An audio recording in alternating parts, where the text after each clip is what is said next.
Hi friends, it's Ryan Frank and welcome to our weekly State of the Nation video. Thank you so much for being a part of the Kidmin Nation community.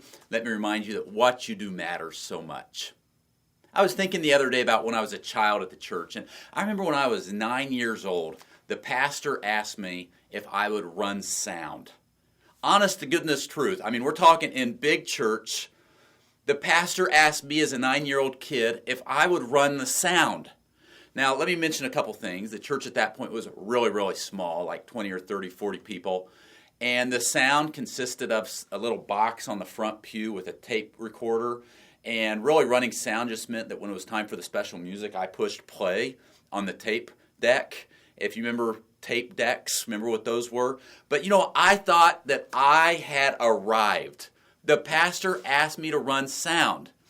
And then apparently I did such a good job running sound that a few months later, he asked me if I would be in charge of making sure he had a glass of water underneath the pulpit on the shelf every Sunday in case he got thirsty when he was preaching. Again, I thought I had arrived. I had a job. Now, I remember I was 12 years old, and I started working on a bus route.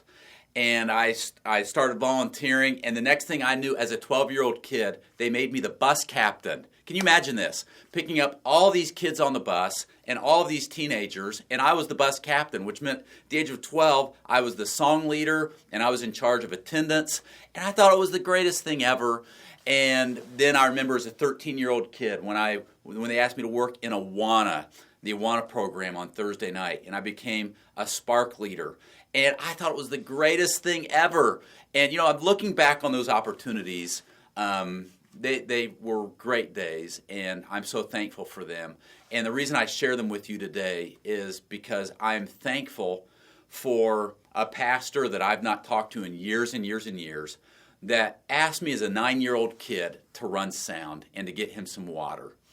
And thankful for a bus driver that saw in a 12-year-old kid somebody that could lead songs and take attendance on the church bus. And thankful as a 13-year-old for a husband and wife team that are still at my church, that are great friends, that asked me to help them lead their Spark ministry on Wednesday nights.